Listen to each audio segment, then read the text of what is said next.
TP. ചന്ദ്രശേഖരന്റെ മുഖത്ത് കാണിച്ച അത്ര വയലൻസ് ഒന്നും ഈ നാട്ടിൽ മാർക്കോ സിനിമ 2.5 മണിക്കൂർ തിയേറ്ററിൽ കാണിച്ചിട്ടില്ല. പിന്നെ ഇവിടെ മലയാളികളൊക്കെ മാർക്കോ സിനിമ കണ്ടിട്ടാണല്ലോ പേടിച്ചത്. ടി.പി. ചന്ദ്രശേഖരൻ എന്ന് പറയുന്ന മനുഷ്യനെ റിയൽ ലൈഫിൽ 51 വെട്ടി ഇല്ലാതാക്കിയ കേസ് ഈ കൊച്ചു കേരളത്തിൽ നടന്നപ്പോൾ ഞെട്ടിയതിൻ്റെ അത്രയൊന്നും ഒരു മലയാളി മാർക്കോ സിനിമ കണ്ട് ഞെട്ടിയിട്ടൊന്നുമില്ല. മലയാളികളൊക്കെ അത്യാവശ്യം ബോധമുള്ള ആൾക്കാരാണ്. നമ്മൾ സ്ക്രീനിൽ കാണുന്ന സിനിമയാണെന്ന് മനസ്സിലാക്കാൻ ബോധമുള്ള ആൾക്കാരാണ്. നമ്മുടെ നാട്ടിലുള്ള നേതാക്കന്മാരൊക്കെ ഇരുന്ന് വലിയ ഡയലോഗ് അടിക്കുന്നുണ്ട്. ഇപ്പോൾ നമ്മുടെ കേരളത്തിൽ നടക്കുന്ന എല്ലാ പ്രശ്നങ്ങൾക്കും കാരണം മാർക്കോ സിനിമയാണ്, എല്ലാ പ്രശ്നങ്ങൾക്കും കാരണം ആവേശം സിനിമയാണെന്നുള്ള രീതിയിൽ പലരും ഇവിടെ ഇരുന്ന് ഡയലോഗ് അടിച്ചുകൊണ്ടിരിക്കുകയാണ്.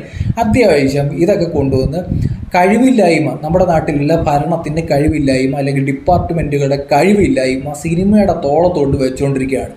ഇവിടെ മാർക്കോ സിനിമ കണ്ടിട്ടാണോ മലയാളികൾ ഭയപ്പെട്ടത്? അല്ല, ടി.പി. ചന്ദ്രശേഖരൻ്റെ മുഖം കണ്ടിട്ടാണ്. നിങ്ങൾ തന്നെ പറ, നിങ്ങൾ കണ്ടുകൊണ്ടിരിക്കുന്ന ആൾക്കാരോട് എനിക്ക് ചോദിക്കാനുള്ളത്, നിങ്ങൾ മാർക്കോ സിനിമ കണ്ടിട്ടാണോ ഭയപ്പെട്ടത്? ടി.പി. ചന്ദ്രശേഖരൻ കേസ് ജസ്റ്റ് ഓൺലൈനിലുണ്ട്, നിങ്ങളൊന്ന് വായിച്ചു നോക്കണം. ആ മനുഷ്യൻ്റെ കേസ് കണ്ടിട്ടാണോ? ജസ്റ്റ് കമൻറ്റ് ചെയ്യുക. ടി.പി. കേസ് കണ്ടിട്ടാണ് മലയാളികൾ ഭയപ്പെട്ടതെങ്കിൽ ടി.പി. എഴുതാം. അല്ലെങ്കിൽ ഒരു സിനിമ കണ്ടിട്ട് 2.5 മണിക്കൂറുള്ള ഉണ്ണിമുകുന്ദൻ ഒരു ക്യാരക്ടറായിട്ട്, മാർക്കോ എന്ന് പറഞ്ഞൊരു ക്യാരക്ടറായിട്ട് വന്ന സിനിമ കണ്ടിട്ടാണോ ഇവിടെ മലയാളികൾ ഭയപ്പെട്ടത്? അങ്ങനെയാണെങ്കിൽ നിങ്ങൾ മാർക്കോ ഒന്ന് കമൻറ്റ് ചെയ്യും.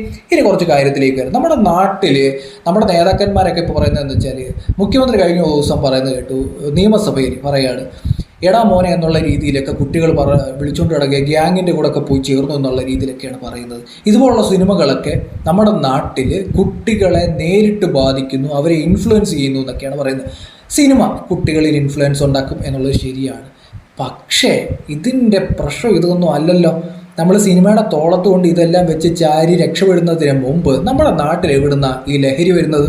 സിനിമ കണ്ട ലഹരി ആകാശത്തൊന്ന് പൊട്ടി വീഴൂ. ഒരു മാർക്കോ സിനിമ കണ്ടു, ശരി, വയലൻസ് സിനിമ കണ്ടിട്ട് ആൾക്കാരിയ്ക്കുകയാണ്. പക്ഷെ ലഹരി എവിടുന്ന കേരളത്തിൽ വരുന്നത്? ലഹരി ആകാശത്തൊന്ന് മാർക്കോ സിനിമ കണ്ടിട്ട് കൈ കൊട്ടാൻ നേരത്ത് ആകാശത്തൊന്ന് പൊഴിഞ്ഞ കയ്യിലേക്ക് വീണിട്ട് അവർ ലഹരി ഉപയോഗിച്ചിട്ട് മാർക്കോ സിനിമ മാതൃകയിൽ വയലൻസിലേക്ക് എത്തുകയാണ്? അല്ലല്ലോ. നമ്മുടെ അതിർത്തികൾ കേന്ദ്രീകരിച്ച് റാക്കറ്റുകളുണ്ട്. ഈ റാക്കറ്റുകളെ കൺട്രോൾ ചെയ്യാൻ ഗവൺമെൻറ്റിനോ നമ്മുടെ ഡിപ്പാർട്ട്മെൻറ്റുകൾക്ക് കഴിയുന്നില്ല. യൂണിഫോം ഇട്ട് പല മനുഷ്യന്മാർ ഇവിടെ ജോലി ചെയ്യുന്നുണ്ട്, അവർക്ക് കൃത്യമായ രീതിയിൽ പണിയെടുക്കാൻ പറ്റുന്നില്ല. നമ്മുടെ നാട്ടിലെ കേരള പോലീസ് എന്ന് പറയുന്നത് കൃത്യമായി പറഞ്ഞു കഴിഞ്ഞാൽ രാജ്യത്തെ ഏറ്റവും നല്ല ഫോഴ്സാണ്. ആ ഫോഴ്സിനെ ഇവിടെ ആരാണ് കയ്യും കാലും കെട്ടിയിട്ടിരിക്കുന്നത്? അവർക്ക് കൃത്യമായ രീതിയിൽ പണിയെടുക്കാൻ അവസരം ഉണ്ടാക്കി കൊടുക്കുക, അവസരം അങ്ങോട്ട് കൊടുക്ക്. അവർ പിടിച്ചു കെട്ടും ഈ നാട്ടിൽ ലഹരിയെ. പക്ഷെ പറ്റുന്നില്ല. നാട്ടിലെ കുട്ടികളിലേക്ക് ലഹരി എത്തുന്നത് എങ്ങനെയാണ്? ഇതൊന്നും ആരും സംസാരിക്കുന്നില്ല. ഇതൊക്കെ നമ്മുടെ നാട്ടിലെ ഗവൺമെൻറ്റിൻ്റെ പരാജയമാണ്. നമ്മുടെ നാട്ടിലെ മുഖ്യമന്ത്രിയൊക്കെ സിനിമയുടെ പിന്നാലെ ഓടിക്കൊണ്ടിരിക്കുകയാണ്. നിയമസഭയിൽ അംബാനെ എന്നൊക്കെ പറഞ്ഞുകൊണ്ടിരിക്കുകയാണ് മുഖ്യമന്ത്രി. പിന്നെ മുഖ്യമന്ത്രി പറയുന്നത് ഈ അംബാൻ എന്നൊക്കെ പറയുന്നതല്ല, മുഖ്യമന്ത്രിയുടെ ഒരു സ്റ്റേറ്റ്മെൻറ്റ് ഉണ്ട്, പരനാറി എന്ന് പറയുന്ന സ്റ്റേറ്റ്മെൻറ്റ്. അംബാനൊക്കെ സിനിമയിലാണ്, നമ്മൾ പോകുമ്പോൾ ദിനേശ എന്നൊക്കെ പറയുന്ന ഒരു സ്റ്റേറ്റ്മെൻറ്റ് മാത്രമേ ഉള്ളൂ അംബാനെ എന്നൊക്കെ രീതിയിലുള്ള ഒരു സ്റ്റേറ്റ്മെൻറ്റ്. എന്നാൽ കേരളത്തിൻ്റെ ചീഫ് മിനിസ്റ്റർ, നമ്മുടെ നാട്ടിലെ മലയാളികൾ വോട്ട് ചെയ്ത് അധികാരത്തിൽ കൊണ്ടുവന്നൊരു ചീഫ് മിനിസ്റ്റർ പബ്ലിക്കായിട്ട് വന്നിട്ട് പരനാറി എന്ന് മറ്റൊരു MPയെ വിളിക്കുകയാണ്. നമ്മുടെ കൊച്ചു കേരളത്തിലാണ്. നമ്മുടെ നാട്ടിൽ ഇതേ ചീഫ് മിനിസ്റ്ററിൻ്റെ അണ്ടറിൽ വരുന്ന ഒരു MLA ഉണ്ട് കൊല്ലത്തെ, മുകേഷ്. പുള്ളിക്കാരൻ്റെ വീഡിയോസൊക്കെ യൂട്യൂബിൽ അവൈലബിൾ ആണ്. വിളിക്കുന്ന തെറി എന്തൊക്കെയാണെന്ന് ജസ്റ്റ് കയറിയാൽ നോക്കിയാൽ മനസ്സിലാവും. കുട്ടികളൊക്കെ എടുത്തിട്ട് അത് ഷെയർ ചെയ്യുന്നുണ്ട്. ഇത് റിയൽ ലൈഫിൽ നടന്ന കാര്യമാണ്.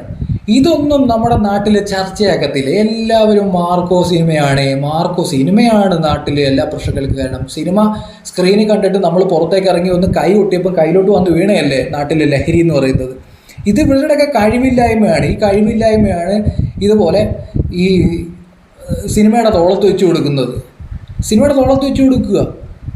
ഇത് 2 ദിവസമായിട്ട് നമ്മൾ കണ്ടുകൊണ്ടിരിക്കുന്ന ഒരു പരിപാടിയാണ്. ഇപ്പം മാർക്കോ സിനിമയെ ഇപ്പം ടെലിവിഷനിൽ സംരക്ഷണം ചെയ്യുന്ന വിലയ്ക്ക് എന്ന് പറയുന്നുണ്ട്. കുറേ ആൾക്കാരൊക്കെ അതിനെ ഇരുന്ന് വിമർശിക്കുന്നുണ്ട്. ഞാൻ വിമർശിക്കുന്നില്ല.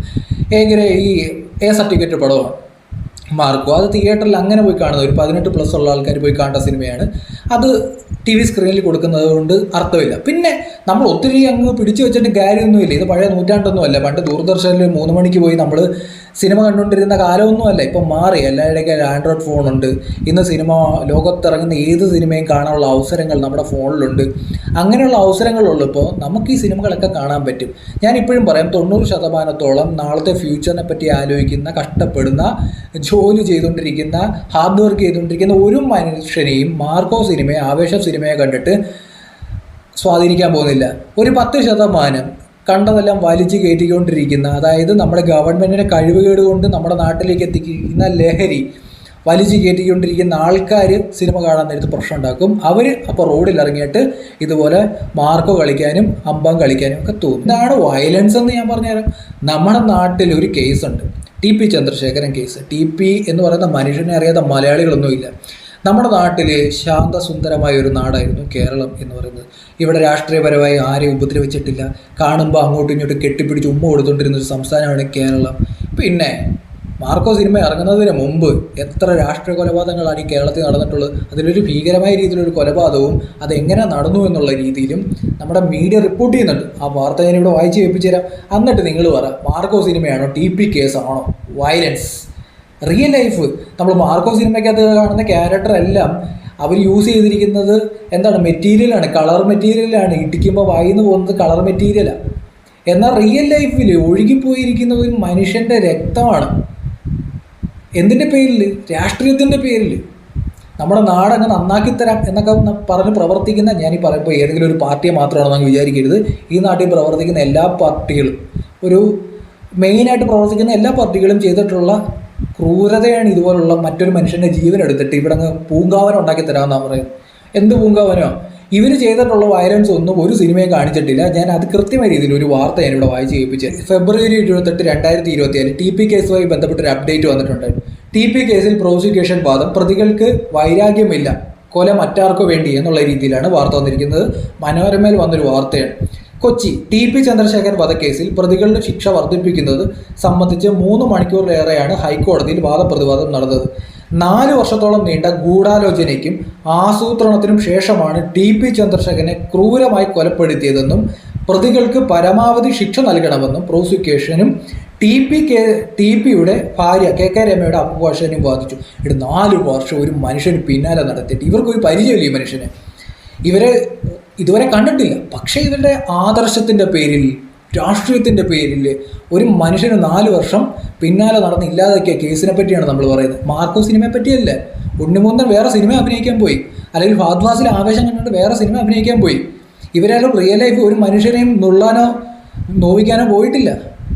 മനസ്സിലായില്ലേ? ഇനി അടുത്ത് വായിച്ച് കേൾപ്പിച്ചത്, ചന്ദ്രശേഖരനോട് വൈരാഗ്യമൊന്നുമില്ലായിരുന്നു എന്നും അതിനാൽ ആർക്കു വേണ്ടിയാണ് കൊന്നതെന്ന് പരിശോധിക്കണമെന്നും പ്രോസിക്യൂഷൻ ആവശ്യപ്പെട്ടു. പ്രതികളിൽ ചിലരുടെ കുടുംബത്തിന് പാർട്ടി എല്ലാ മാസവും 5000 രൂപ നൽകുന്നുണ്ടെന്നും പ്രൊബേഷൻ ഓഫീസറുടെ റിപ്പോർട്ടിലുമുണ്ട്. ആലോചിച്ച് നോക്കി, 5000 രൂപ വെച്ച് കൊടുക്കുക. നമ്മൾ 150 രൂപയ്ക്ക് ടിക്കറ്റ് കണ്ടിട്ട് തിരിച്ച് വീട്ടിൽ പോയി ഇപ്പോഴുള്ള കേസിലെ പ്രതികൾക്ക് കൊടുത്തുകൊണ്ടിരിക്കുന്ന കാര്യമാണ് നമ്മൾ ഈ പറയുന്നത്. CPI നിന്നും മാറി പുതിയ പാർട്ടി ഉണ്ടാക്കിയത് കൊണ്ടാണ് ചന്ദ്രശേഖരനെ വധിച്ചത്. പെട്ടെന്നുള്ള പ്രകോപനം കൊണ്ടല്ല സംഭവം. TPയുടെ തല പൂക്കല പോലെ ചിതറുമെന്ന പ്രസംഗം നടപ്പാക്കുകയാണ് പ്രതി ചെയ്തത്. അത് ക്രൂരമായാണ് നെഞ്ചിലും തലയിലും മുഖത്തും വെട്ടിക്കൊന്നത്. കുടുംബത്തിനെ കാണാൻ പറ്റാത്ത രീതിയിലാക്കി. ഞാൻ ഈ വായിച്ചത് നമ്മുടെ നാട്ടിൽ നടന്ന ഒരു കേസിനെ പറ്റിയാണ്. TP ചന്ദ്രശേഖരന് കേസ്. ഒരു മനുഷ്യൻ്റെ മുഖത്ത് 51 പ്രാവശ്യം വെട്ടി ആ മനുഷ്യൻ്റെ മുഖം വികൃതമാക്കി കളയുക. ഇന്നും എനിക്ക് ഓർമ്മയുണ്ട്, 2012 തോന്നുന്നു. ഞാനന്ന് +2 കണ്ട് പഠിക്കുന്ന സമയമാണ്. ഈ വാർത്ത നമ്മുടെ മീഡിയ മുഴുവൻ റിപ്പോർട്ട് ചെയ്തു. നമ്മുടെ കേരളത്തിലെ പത്രങ്ങൾ മുഴുവൻ അച്ചടിച്ചു വരുന്നു. ഇപ്പോഴും എനിക്ക് ഓർമ്മയുണ്ട്, TP കേസിൽ ആ TPയുടെ അമ്മയെ അടുത്തിരുന്ന് കരയുന്ന ഒരു പ്രായമായ ഒരു അമ്മ, അതുപോലെ തന്നെ ആ TPയുടെ ഭാര്യ, ഇന്നവർ MLA ആണ്, അവരുടെ കുട്ടികൾ, ഇതുമായി ബന്ധപ്പെട്ടുള്ള വിഷ്വൽസൊക്കെ നമ്മൾ മലയാളികൾ കണ്ടിട്ടിരിക്കുന്ന ആൾക്കാരോട് ഇവിടെ രാഷ്ട്രീയക്കാർ പറയാണ് മാർക്കോ സിനിമ കണ്ടിട്ടാണ് മലയാളികളങ്ങ് പേടിച്ചു പോയത്. ഇന്ന് ചുമ്മാ ഇരുന്നേന് കുറേ എണ്ണം ചുമ്മാ ആൾക്കാരെ പറ്റി ഇറങ്ങിയിരിക്കുകയാണ് നമ്മുടെ നാട്ടിൽ. ഞാൻ ഈ പറയുന്നത് TP കേസ് മാത്രമല്ല കേട്ടോ, നമ്മുടെ രാഷ്ട്രീയത്തിൻ്റെ പേരിൽ ഈ നാട്ടിൽ BJP ആയാലും കോൺഗ്രസ് ആയാലും CPM ആയാലും ഇങ്ങനെയുള്ള പാർട്ടികളെല്ലാം നമ്മുടെ നാട് പൂങ്കാവനമാക്കി തരാമെന്നൊക്കെ പറയുന്ന പാർട്ടികളുണ്ടല്ലോ, ഇവർ ചെയ്തു വെച്ച ക്രൂരതയുടെ 1% പോലും മാർക്കോ സിനിമയിലില്ല. അപ്പം മാർക്കോ സിനിമ നമ്മൾ ഈ TV കാണിക്കണമെന്നൊക്കെ ചില ആൾക്കാർ പറയുന്നുണ്ട്. അതിനോടൊന്നും ഞാൻ യോജിക്കുന്നില്ല. അങ്ങനെ TV കാണിക്കേണ്ട സിനിമയൊന്നുമല്ല, കൊച്ചു കുട്ടികൾ കാണേണ്ട സിനിമയല്ല. അതിനുവേണ്ടിയാണ് A സർട്ടിഫിക്കറ്റ് കൊടുത്തിരിക്കുന്നത്. അത് അങ്ങനത്തെ ഒരു പടമാണ്. പിന്നെ നമ്മൾ ഈ കാലഘട്ടം മാറി, നമ്മൾ ഇന്നുള്ള ആൾക്കാരൊക്കെ സിനിമ കണ്ടിട്ടിരിക്കുന്ന ആൾക്കാരാണ്. പലതരത്തിലുള്ള വയലൻസ് ഉള്ള സിനിമയും കണ്ടിട്ടുണ്ട്.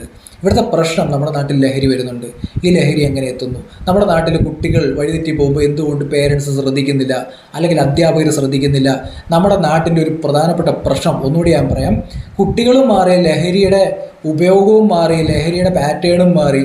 നമ്മളിപ്പോഴും നമ്മുടെ നിയമം പഴയ നിയമവും, അല്ലെങ്കിൽ നമ്മുടെ പോലീസും പഴയ പോലീസ്, അല്ലെന്നുണ്ടെങ്കിൽ നമ്മുടെ വിദ്യാഭ്യാസ സമ്പ്രദായം പഴയതാണ്.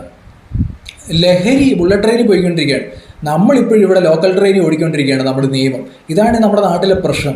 അതല്ലാതെ ഈ സിനിമയുടെ പിന്നാലെ പോയിട്ട് അത് സിനിമയാണേ ഈ നാട്ട് ഇങ്ങനെ ആവാനുള്ള കാരണം എന്നും പറഞ്ഞ് കുറേ എണ്ണം കിടന്ന് നിലവിളിക്കുന്നുണ്ട്. ഇതിനകത്തൊന്നും ഒരു അർത്ഥമില്ല. സ്വന്തം കഴിവുകൾ മറയ്ക്കാൻ വേണ്ടിയാണ് ഇവരെ പോലുള്ള ആൾക്കാർ സിനിമയുടെ തോളത്ത് കയറിക്കൊണ്ടിരിക്കുന്നത്.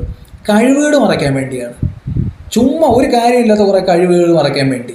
TP ചന്ദ്രശേഖരൻ്റെ മുഖത്ത് കാണിച്ച അത്ര വയലൻസ് ഒന്നും ഈ നാട്ടിൽ മാർക്കോ സിനിമ 2.5 മണിക്കൂർ തിയേറ്ററിൽ കാണിച്ചിട്ടില്ല. നിങ്ങളുടെ അഭിപ്രായം കമൻറ്റ് ബോക്സിൽ രേഖപ്പെടുത്തുക. ആദ്യമായിട്ട് നമ്മുടെ പേജ് കാണുന്ന ജസ്റ്റ് ഫോളോ ചെയ്യുക. ഒരു കമൻറ്റെങ്കിലും രേഖപ്പെടുത്തുക. എന്നാൽ ഈ വീഡിയോ മാക്സിമം ആൾക്കാരിലേക്ക് എത്തുള്ളൂ.